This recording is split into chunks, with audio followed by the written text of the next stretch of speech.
Islamic লাইফস্টাইলটা basically এটা একটা productive lifestyle. মানে ইসলামী লাইফস্টাইল আমাদেরকে প্রোডাক্টিভ হতে উদ্বুদ্ধ করে।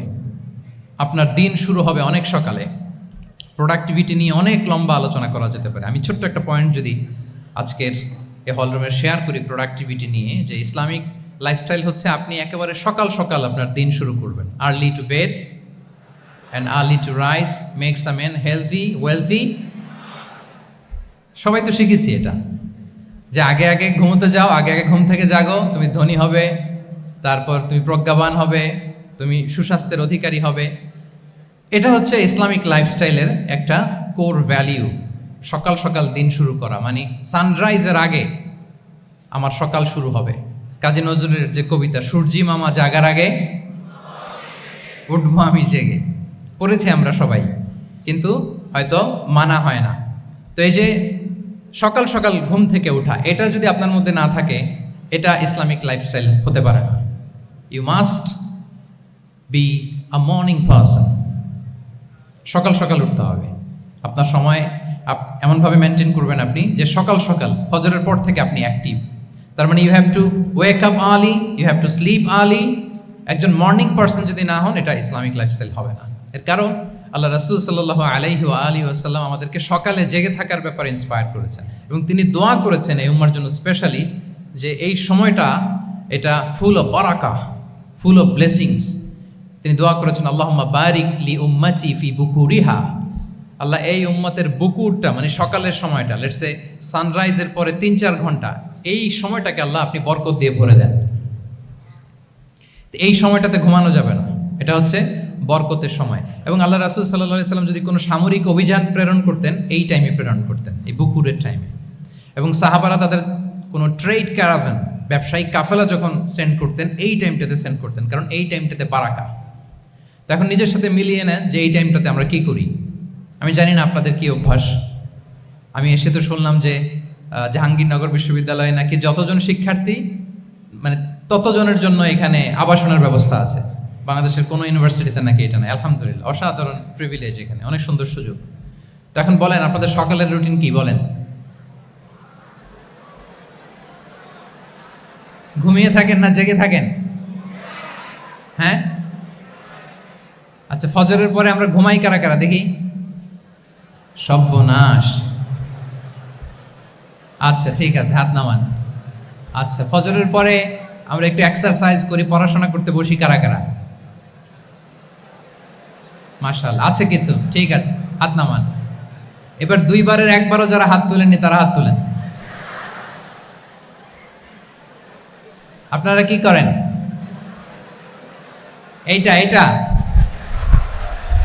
হ্যাঁ, ডিভাইস। তো সম্মানিত সুধী মণ্ডলী, আল্লাহুম্মা বারিক লি উম্মতি ফি বুকুরিহা। আপনারা আমাকে এনেছেন ইসলামিক লাইফস্টাইল নিয়ে বলতে, তো আমাকে বলতেই হবে। ফজরের পরে ঘুমানো চলবে।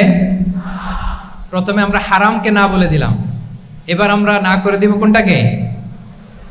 হ্যাঁ, ফজরের পরে আজকে থেকে কোনো ঘুম চলবে। যদি আপনি চান একটু দূরে সরাইতে হবে, যে ড্রোনগুলো একটু দূরে সরাইতে হবে।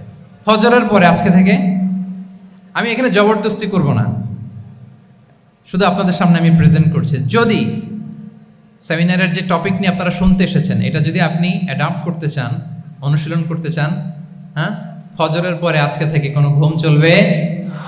এই সময়টাতে অনেক বারাকা আছে। তো কি করতে হবে? এটার জন্য আগে আগে ঘুমোতে হবে। কি বলেন? অনেকে ফজরের এই বরকতময় সময়টা তারা ঘুমাতে ঘুমাতে মিস করে। এর কারণ দেরিতে ঘুমোতে যাওয়া। আগে আগে ঘুমানোর অভ্যাস করতে হবে। কিন্তু আগে তো ঘুম আসে না, তাই না? এই যে ডিভাইস আমাদেরকে ঘুমাতে দেয় না, আমাদের শান্তির ঘুম কেড়ে নিছে এই ডিভাইস অ্যাডিকশন, স্ক্রিন আসক্তি আমাদের শান্তির ঘুমকে কি করেছে? কেড়ে নিয়েছে। আল্লাহ তাআলা রাতকে বানিয়েছেন ঘুমের জন্য। ওয়াজআলনাল লাইলা লিবাসা। লিবাস মানে আবরণ। আমি রাতকে বানিয়েছি পোশাকের মতো আবরণ করে, যে আবরণ রাত্রিবেলা নিঝুম নিস্তব্ধ অন্ধকার দিয়ে ছেয়ে দেয়। ফলে মেলাটিন নামে একটা হরমোন নিঃসরিত হয়, আমাদের ঘুম ঘুম ভাব আসে। ঘুমের জন্য আল্লাহ তৈরি করেছেন রাতকে। এরপরে আল্লাহ তাআলা বললেন, ওয়াজআলনান নাহারা মাআশা। আর দিনকে বানিয়েছি আমি প্রাণ চঞ্চল করে। দিনে আমরা কাজ করব, তাহলে রাতে আগে আগে ঘুম, আর দিনের বেলা আল্লাহ তাআলা আমাদেরকে কাজ করার জন্য সৃষ্টি করেছেন। কিন্তু এই সাইকেলটাকে আমরা ঘুরাই ফেলছি। রাতে যত দেরি করে আপনি ঘুমাবেন, সকালে ঠিক তত দেরি করে আমাকে উঠতে হয়, ঠিক কিনা বলেন? তাহলে ফজরের পর বকুর পিরিয়ড অফ টাইমটাকে কাজে লাগাতে হলে রাতে আমাদেরকে আগে ঘুমাতে যেতে হবে। রাতে কি করতে হবে? আগে ঘুমোতে যেতে হবে। তাহলে 1 নম্বরে কি বললাম? কনসেপ্ট অফ হালাল এন্ড হারাম। 2 নম্বরে বললাম প্রোডাক্টিভিটি। ইসলামিক লাইফস্টাইল হচ্ছে একটা প্রোডাক্টিভ লাইফস্টাইল। এটা মেনটেন করতে হলে প্রোডাক্টিভিটির অনেক কথা। একটা কথা হচ্ছে সকাল সকাল আপনার দিন শুরু করুন। কি পারা যাবে তো ইনশাআল্লাহ? সবাই একসাথে পড়ে ইনশাআল্লাহ। এই যে আমাদের দেরি করে রাতে ঘুম আসে, স্ক্রিনার শক্তি, এই ডিভাইস আমাদের আরামের ঘুম কেড়ে নিছে কেন জানেন? এর কারণ হচ্ছে আল্লাহর দেয়া যে ফিতরাত, এই ফিতরাতকে আমরা উল্টে দিয়েছি। ফিতরাত শব্দটার সাথে আপনাদের পরিচয় আছে? হ্যাঁ, the innate characteristics of a human being. একটা মানুষের যে ক্যারেক্টারিস্টিক্স, যে ইননেট স্বভাব দিয়ে আল্লাহ তাআলা তৈরি করেছেন, নেচার, এটাকে আরবিতে বলে ফিতরাত। এই ফিতরাতের বিরুদ্ধে কিছু করা যাবে না। ইসলামিক লাইফস্টাইল হচ্ছে ফিতরা বেসড লাইফস্টাইল। ফিতরাতাল্লাহিল্লাতী ফাতারান নাসা আলাইহা লা তাবদীলা লিখালকিল্লাহ। আল্লাহর প্রকৃতির অনুসরণ করো, যে প্রকৃতি দিয়ে তিনি মানুষকে সৃষ্টি করেছেন। আর আল্লাহর সৃষ্টি কাঠামোর মধ্যে কোনো পরিবর্তন, কোনো বিকৃতি নেই। সুবহানাল্লাহি বিহামদিহি। তা আমরা এই ফিতরাতকে চেঞ্জ করে দেওয়ার কারণে এই ঝামেলা। আমরা সবাই এই ফিতরাতের উপর জন্মেছি। কুল্লু মাউলুদিন ইউলাদু আলাল ফিতরা ফাআবাওয়াহু ইউহাউবিদানি আও ইউনাসসিরানি আও ইউমাজ্জিসানি। প্রতিটি নিউ বর্ন বেবি তারা ফিতরাতের উপর জন্মায়, মানে নবজাতক সন্তান ইসলামের উপর জন্মায়। কিন্তু বাবা মা তাকে হয় ইহুদি বানায়, নাসারা বানায়, বা অগ্নি উপাসক বানায়।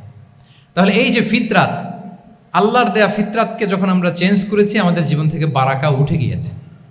ফিতরাতকে যদি আরো সহজ করে আমি আপনাদেরকে বুঝাই, তাহলে ফিতরাত হচ্ছে যা কিছু স্বাভাবিক, যা কিছু কল্যাণকর, যা কিছু ভালো, তাই ফিতরাত। আই রিপিট, সুপ্রিয় শিক্ষার্থী বন্ধুরা, ফিতরাত হচ্ছে যা কিছু স্বাভাবিক, যা কিছু ভালো, যা কিছু কল্যাণকর, তাই কি?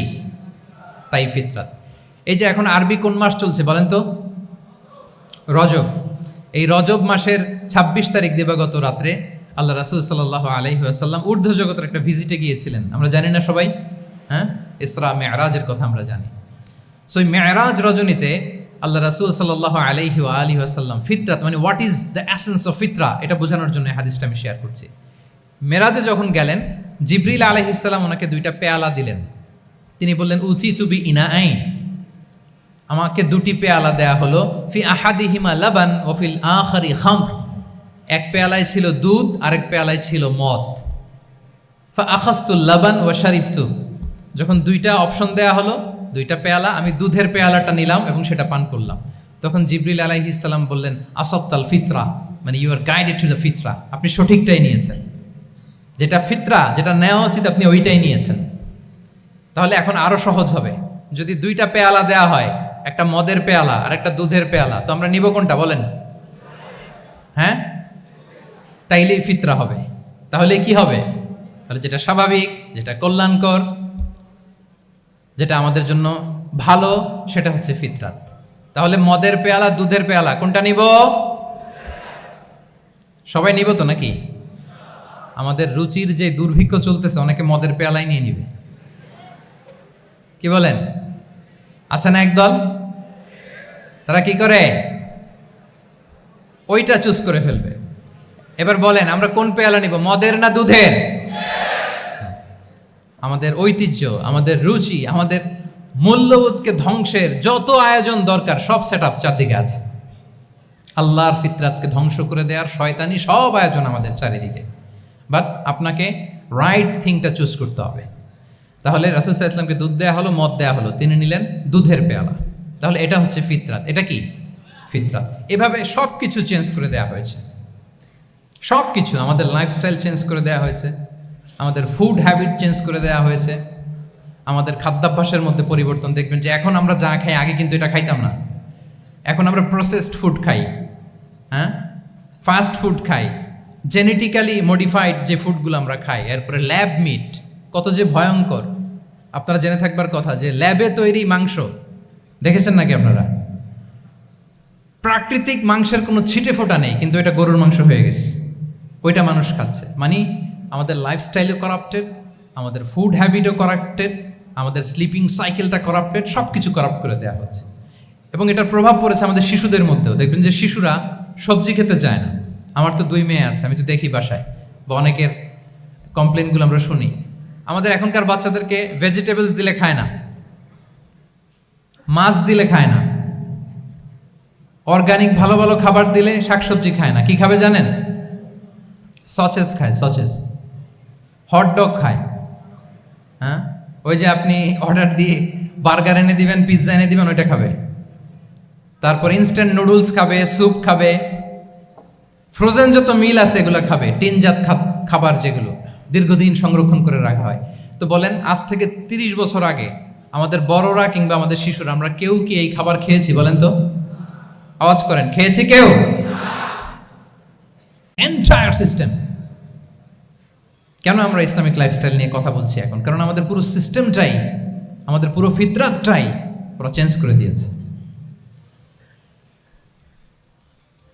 তারপর ডিভাইস ছাড়া বাচ্চারা খেতে চায় না, কার্টুন দেখে দেখে খাওয়াতে হয় ওদের। কি বলেন? আচ্ছা বলেন তো, আজ থেকে 30 বছর পেছনে ব্যাক টু দ্য হিস্ট্রিতে যদি আমরা যাই, 70-এর